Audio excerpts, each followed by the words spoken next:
Uh, what's going on, everyone? Welcome to another edition of Unscripted Live here on the Elite Sports and Entertainment Network. I'm your host and producer this evening, Logan Landers. And join me as we got a packed house today to talk close to home and also our Thursday night football game preview. As always, Dustin Reese, our stat guy. What's up, man? Not much. I think I'm doing better than some people on this panel, but we'll let him I know kind your of vent wallet on is that one. also. I know your wallet's doing pretty nice as well, but you'll get into that with your segment.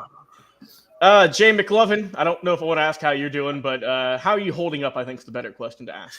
Actually, I'm doing much better than most people on this panel because, like the one above and the one below, they don't have a ring yet. Ouch. I think he meant the skip meat, but We have a ring in 2016. I have a replica sitting in my bedroom in a case. In 16. okay. In So 16. he meant in this decade. He meant in this Okay. 20s. Okay. In And the 20. yeah, and our special guest hopping on for the first time in a while. We're glad to have him on though. Oz, what's up, man? Unlike Jay, my blood pressure's doing just fine. So, And we are glad to hear that. Pretty Glad to good, have man. you on. Oh, it's going to be a fun show. It's going to be a fun show. Like you said, let's get right into it, guys. Time to do our close to home segment.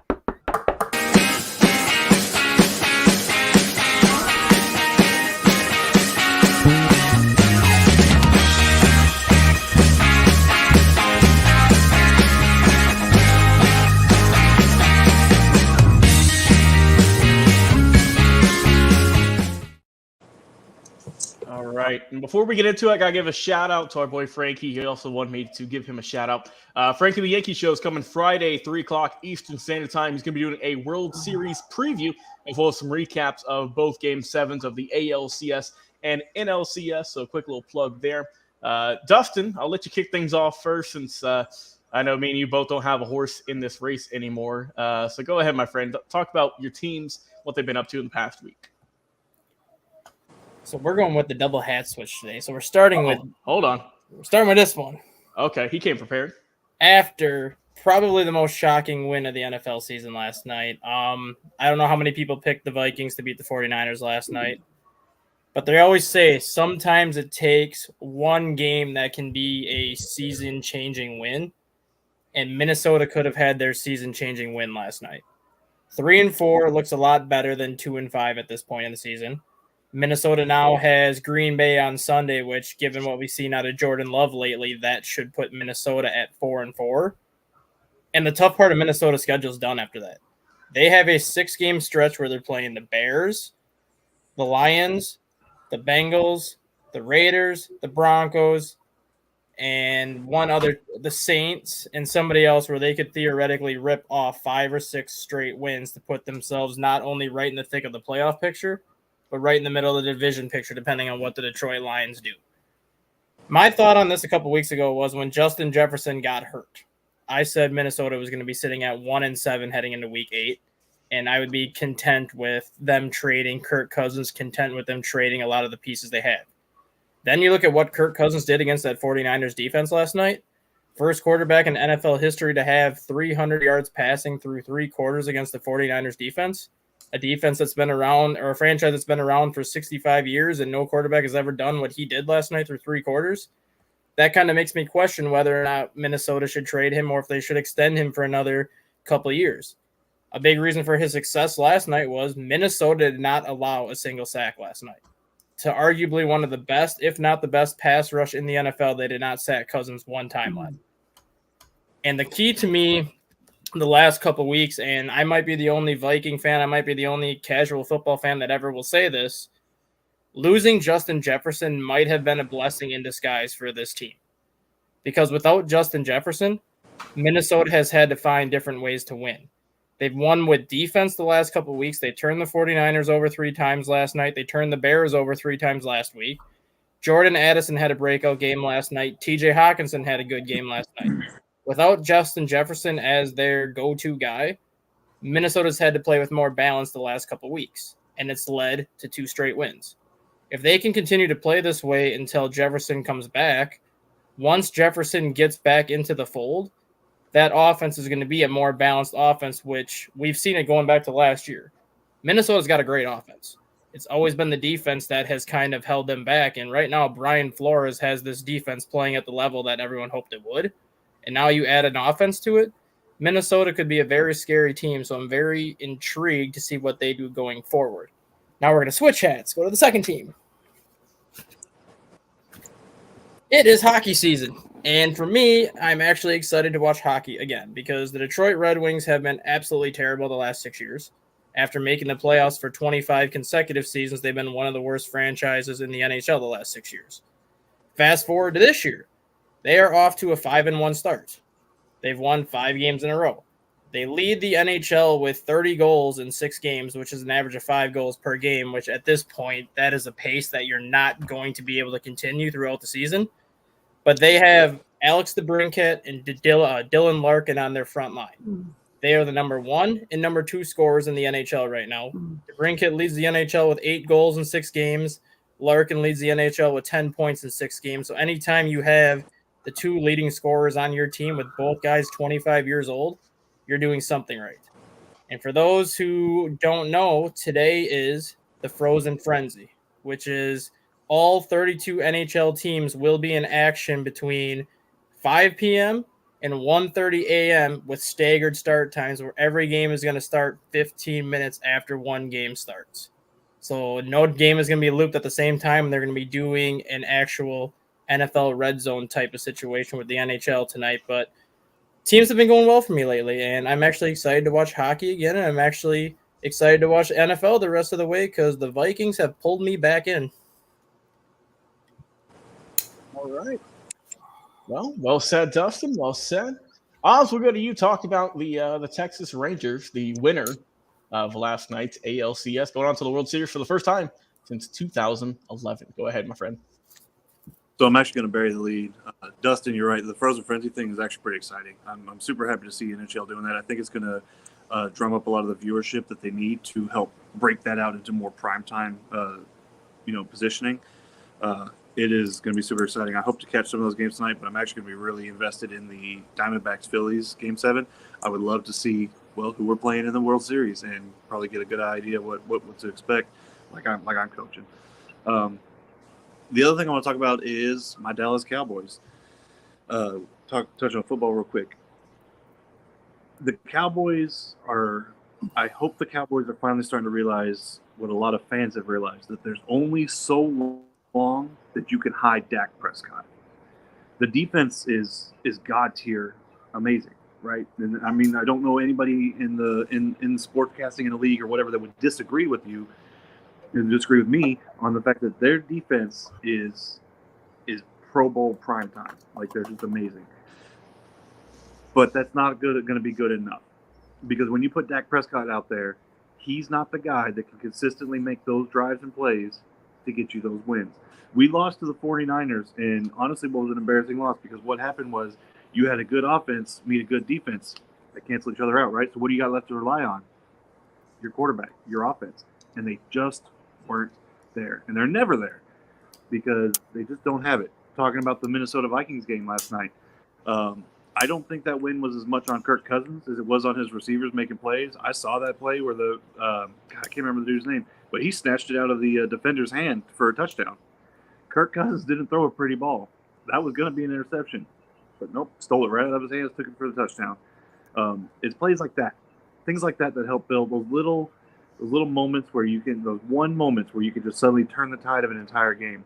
Brock Purdy starts throwing interceptions. They give away the ball 3 times that game, and Kirk Cousins just gets to play average, and they get to win that. So it's not so much on the Vikings being a great team as much as it was the 49ers didn't play great, and the Vikings played consistently. Because at the end of the day, that's what's going to win anybody a championship, is consistency.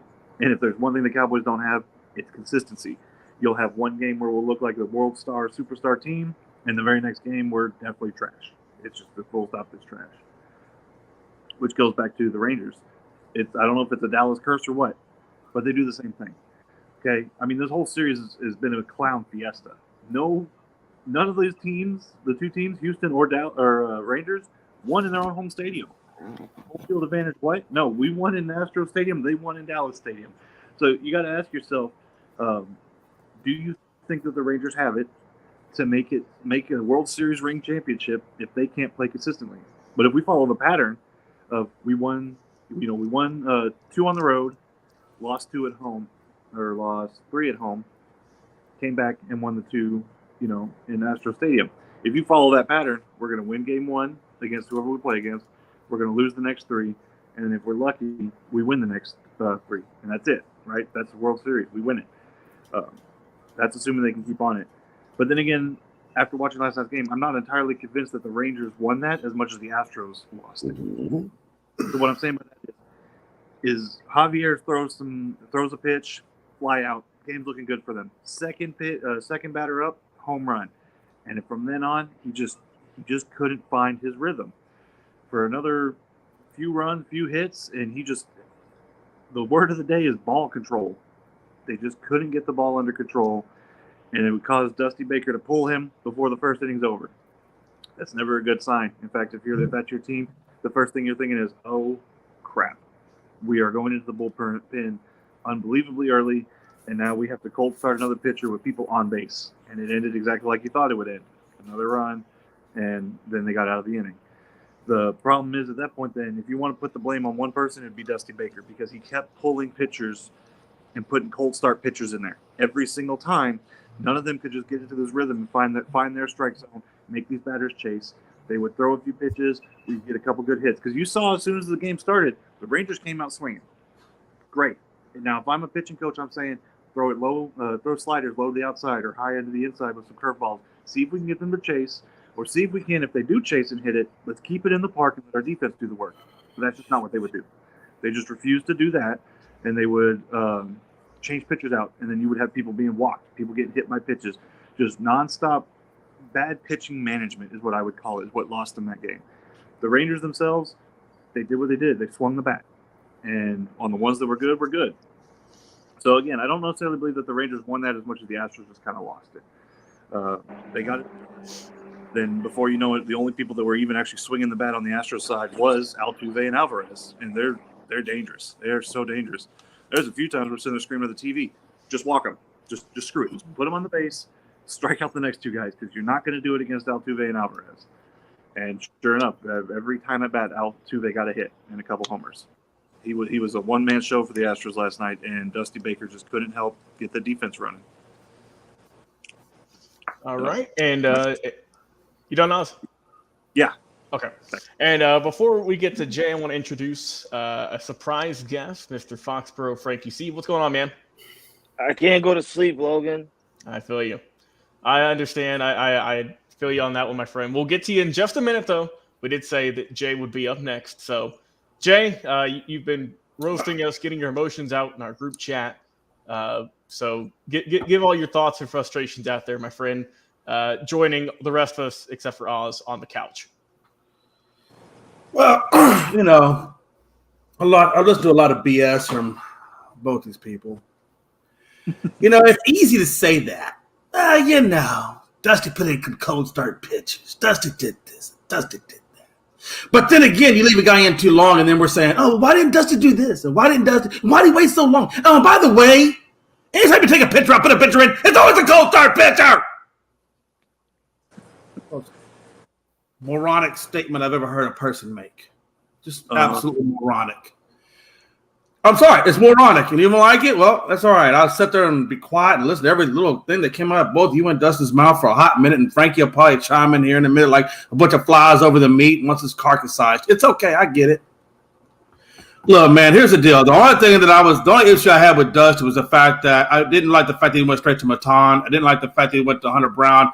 And then, of course, he went to J.B. France. I thought those were a lot of younger pitchers to put in cold start at that specific time. I don't think that they were quite ready for the magnitude of this game. I don't think they were quite ready for the magnitude of that situation. So if you want to say anything, don't say the fact that he took Javier out and put another guy in. Say the fact that maybe he put the wrong guy in. If you want to say anything about Dusty, I'll give you that. I'll agree with that. If you want to say the fact that I probably would have put in Verlander, I probably would have put in Urquidy. Somebody has been in those specific situations before. Maybe even Hector Neris, because Hector Neris performs well under pressure. I'll give you all that. But just say that he put a cold start pitcher in, that's just And let's be honest, like I said, you can say everybody say everything they want to about Dusty Baker, but Dusty Baker has navigated this team from 2017 to now and got 5 consecutive ALCSs. You know how hard it is to get 5 consecutive ALCSs? People say what they want. People say what they want. It's damn hard. Jay, that's false. Oh, hey, you'll have your turn. Did I talk? Did I say anything? Did I sit here and quiet? Let him finish. Go ahead, buddy. I'm just saying. Everybody can say what they want about the Astros, but at the end of the day, man, look, it came down to one thing and one thing only, man. Who performs at home? Who performs on the road? And the road team won. Just like I'll agree with what they said earlier, the fact that the road team won. Dustin, you didn't call it in game 5. Don't act like you Nostradamus. Don't act like picking on the Rangers to go all the way was some fluke thing. I mean, we all knew the Rangers had a good team. Don't act like this is some grandiose thing that, oh, look at me, guys. I picked the Rangers back in the winter. Well, it wasn't like that hard of a pick. It's either going to be the Astros or the Rangers, one of the two. Come on. You had a 50-50 on that. Don't act like you're some great Nostradamus out there. But no, look, man, at the end of the day, the Astros just didn't perform at home. At the end of the day, we did not perform at home. And if you don't perform at home, you don't deserve to be there. And we just didn't deserve to be there. At the end of the day, the Astros just did not deserve to be there. The last thing I want to say is, it does seem a lot like Dusty's going to call it a day. It looks like he's going to go out with this. But I will say this, Dusty, I salute you. You got us the World Series. You got us several ALCS. You kept us at the very top. When all the criticizers were coming at us, you kept us at the very top. You kept us afloat, and we are still a damn competitive team, and we will be back. We will be back. I promise we will be back. And even if we don't get back, still, Dusty is because I will tell you this, the problem with the Astros, we do have a very, very difficult offseason coming up, and I will tell you the offseason we have coming up is we got a lot of free agents out there, and I just don't know if the Astros can afford to keep every single player on this team. So it's going to be interesting over this offseason, Logan and guys, to see who the Astros are able to keep, who they have to bring back. So at the end of the day, and it's going to be interesting to see who our next manager will be and how he will navigate. But at the end of the day, man, Astros, I don't give a damn what these losers say. I salute you. All right. Yeah, Logan. I agree. Logan, what I was going to say to Jay is Dusty Baker was not the manager for the Astros until 2020. AJ Hinch got him the first World Series in 2020. Hey, shut up over there. Just know we got ALCSs, okay? What the hell have you done, Cubs? Hey, I'm just trying to help you out. Dusty Baker wasn't there the whole time. It was AJ Hinch that started everything and then handed it off to Baker. I wonder why. You're right, because what Baker had to go through was such an easy thing, right, Dustin? Shut up and sit in your chair. I am sitting in my chair. As Jay sits in his chair as well. And speaking of another man sitting in his chair, potentially laying in his bed, Frankie, my boy. Talk about I know you're ready to talk about your Patriots and their insane win this week. So go ahead and get your thoughts out there, my friend. What you think of y'all beating up on the Bills? Oh man, it was such a celebratory win for the Patriots. I mean, Mac Jones didn't have no turnovers. Mac Jones played really good football. The defense actually showed up, especially when we're fully crazy injured right now. We got no Christian Gonzalez on the year. Matthew Judon probably not coming back till December. Marcus Jones just got news on him that he's out for the rest of the year. So our defense is banged up really bad right now. And for these guys to come out on Sunday and show up against a really top competitive team, as most of you can say, a Super Bowl contending team in their own way. I don't think they're a Super Bowl contending team. And I always think, they're a playoff team, but they're not a Super Bowl contending team.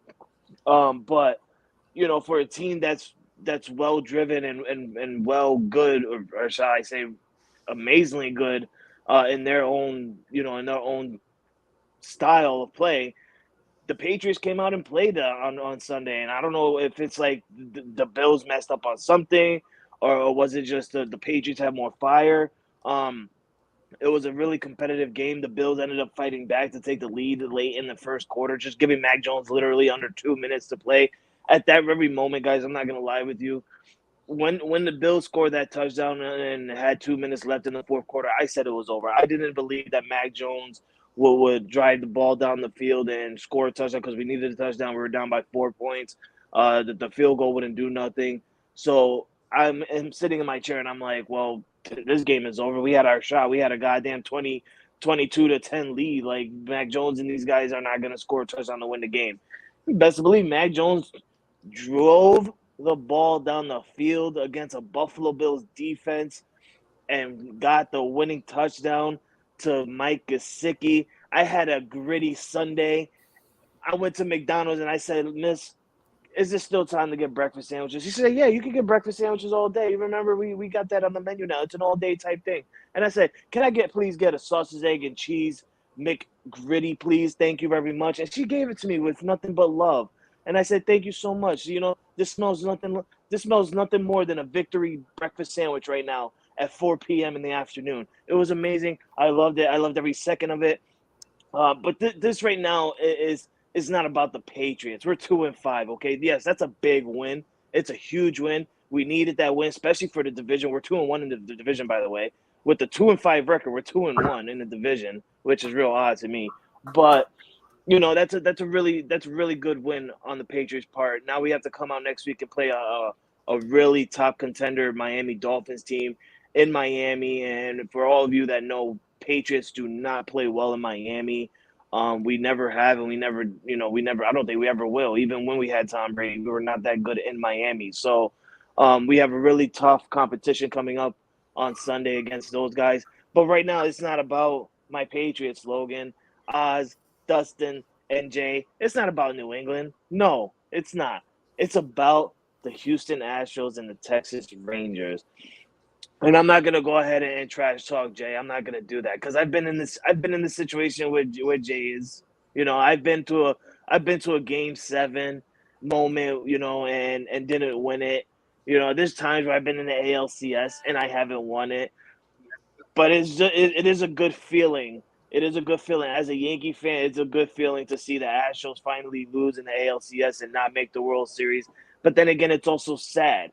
It really is also sad because I was expecting a possibility of a World Series rematch between the Houston Astros and the Philadelphia Phillies. I feel like that would have been really well. It's really sad on Dusty Baker's part. Yes, he won the World Series last year, but there's something that Jay always says. When someone wins a World Series and continues to go on and they don't win it again on their final year, quote unquote Tom Brady, remember that, Jay? I think you remember that really well. There's always a saying that goes, well, damn, you should have went out with that ring. Dusty Baker should have went out last year with that ring. If he knew that this year that 2023 was going to be his final year, I would have just called it a career in 2022 and leave with a ring.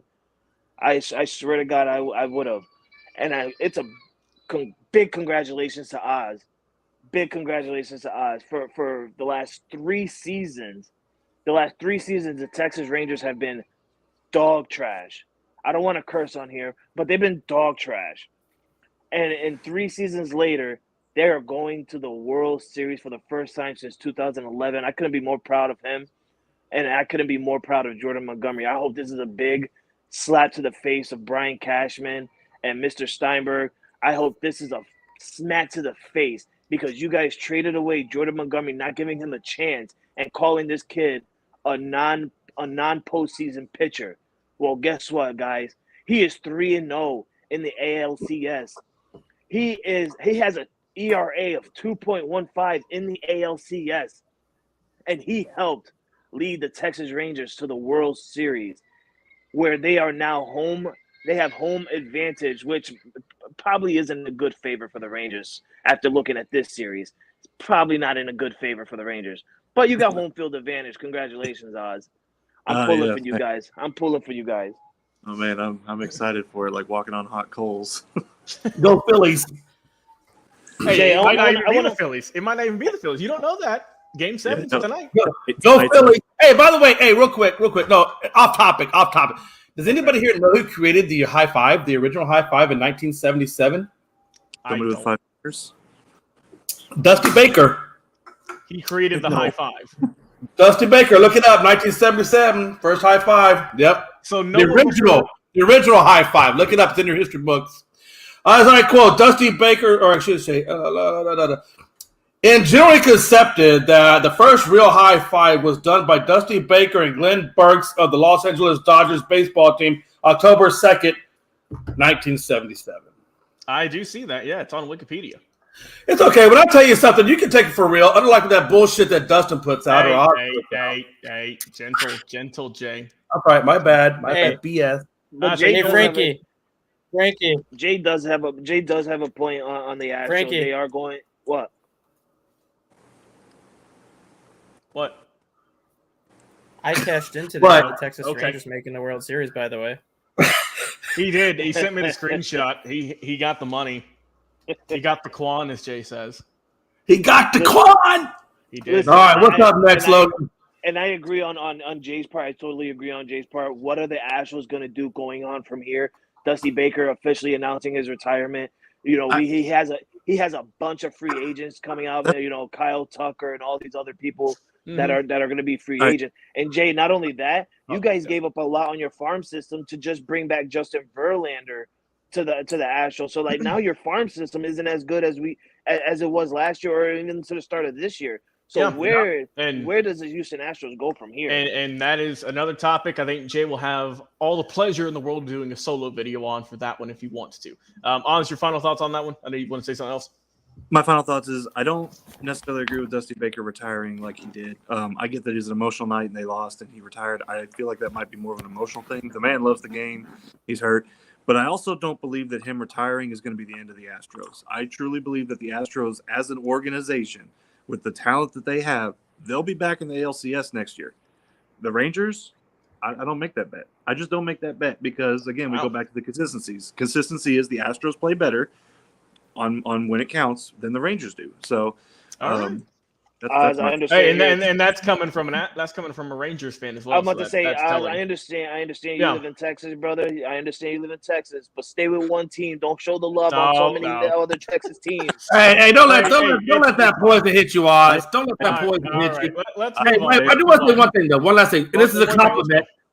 Hey, real quick, I do want to say one last thing. No matter what happens, hey, Oz, our division's still better than Frankie's. Is it though? Yeah, it really is. All right. Is All it? right. Yeah, all it right. really is. We'll save that for another episode. Let's get our previews in here. All right, guys. Who's winning Thursday night? Buffalo or Tampa Bay? Dustin, kick things off. Dustin. Oh no! Does internet go out again? I'm not sure. It's weird because it's almost like he's there, but he's not there. Yeah, he's staring at me, but I don't know why he's got those eyes just locked. Oh, there he goes. And there he goes. I'll start. All right. Well, while we wait for Dustin to come back, we know his internet has been spotty in recent weeks.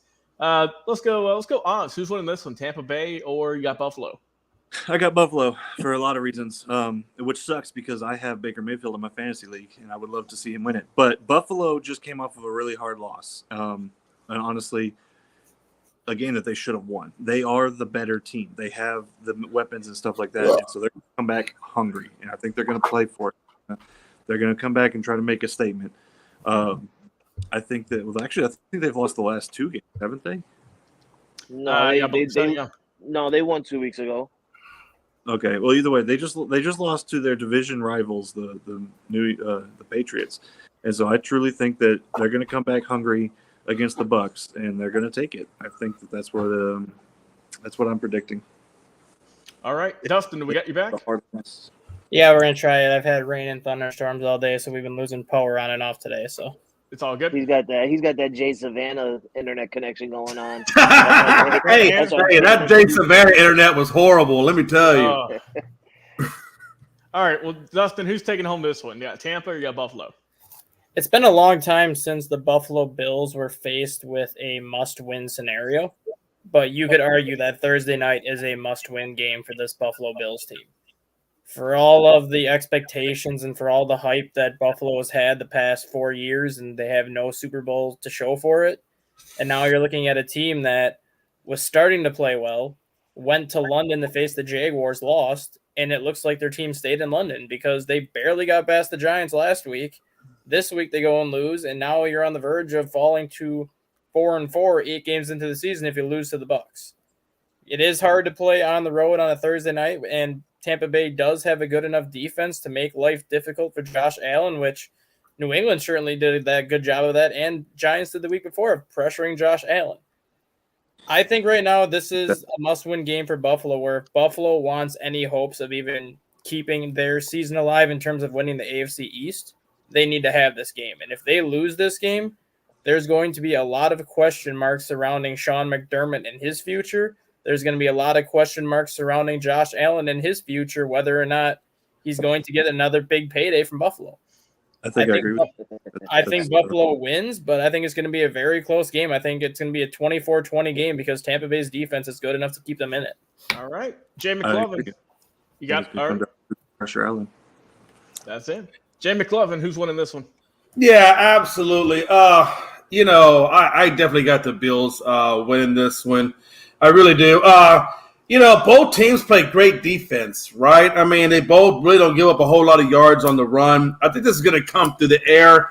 And because it's going to come through the air, that's kind of why I have Josh Allen taking this one. Although Josh Allen is, let's just be honestly, if that man doesn't get the flop from the ESPYs award, I don't know who's going to get it, man, because that dude will flop at the sign of a hat.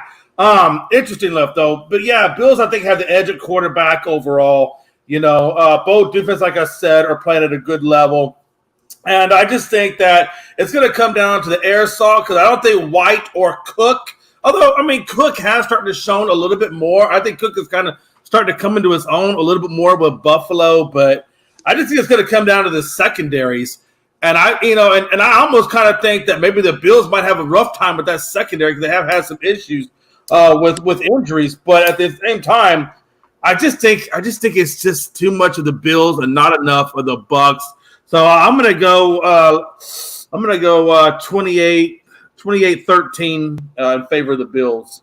All right, Frankie, who you got winning this one, my friend? Your division rivals or the Buccaneers? The football fan in me wants to go for the Buccaneers. Obviously, the Patriot fan in me wants to go for the Buccaneers. But realistically, on paper and actually on the field, the Buffalo Bills should win this game. And I do think that the Buffalo Bills, and I agree with Oz, I feel like they're going to come out angry. They're going to be pissed off. They're going to say, listen, we could have dominated the Giants 2 weeks ago. We didn't. We're lucky that we got a win over there. And then we go into New England and we just get into a moment where we were trash in the first half, only having 3 points, and then getting the lead in the fourth quarter to just give up the game at the very last minute. Sean McDermott is definitely gonna, coach this game smart, and he's gonna coach this game aggressive. I do agree with what Jay said on defenses and running backs and stuff like that, but you also got to take, the coaching as well. Is Sean McDermott gonna coach better than Todd Bowles? We don't know. Let's see how that plans out first. But Dustin also has a point. I agree with what they're saying, because if Sean McDermott does not coach this game well to a victory and end up being 4-4 at the end of this game, we do have to take into consideration about Sean McDermott's future as a Buffalo Bills head coach. This is a guy who came in and led this team to multiple playoff appearances, and yet have gotten to the Super Bowl, let alone even, they got to the AFC Championship game and lost, but they haven't gotten to the Super Bowl yet. And this franchise has been built around making it to the Super Bowl. You get Stephon Diggs in 2020, you got Josh Allen, you got Gabe Davis, you got James Cook, who's actually, like Jay said, he's cooking up on the field now to where he's actually solidifying himself as James Cook, not Dalvin Cook's brother. He's solidifying himself for his own name now, finally. So you have the pieces there, but for some reason you cannot win when it matters the most. I think it's going to come down to a coaching matchup between the two head coaches. I like Josh Allen, I really do, but for some reason Josh Allen hasn't been looking like the Josh Allen we know this year. For some reason he looks different this year, but I'm going to go with Buffalo Bills on this one. All right. Well, I am going to echo all of your statements. This is a must-win, I think, for Buffalo, given how poorly they've looked in recent weeks. As for Tampa, we know that they're no longer in first place in the NFC South after their loss to the Falcons. I don't think they've been as bad as I thought they were going to be. I didn't think they'd be great by any means necessary, but I didn't think they would be in as good of a position as they're kind of in right now. I get they're under 500. But I think that when you look at it on paper, Buffalo obviously has the better roster. But like you said, they do have that X factor of they need to get this win if they want to stay competitive and kind of silence some of the doubters that they've had over the last few weeks, given their poor play. So I will, in that fact, go with Buffalo getting to win this one. Give me the Bills 30 and give me Tampa Bay 17. All right, well, we've had a packed house today, packed show. Jay, Dustin, Oz, and Frankie, it's always a pleasure talking to sports with you guys. I've been your host and producer, Logan Landers. Enjoy the rest of your nights, everyone, and we'll talk to you again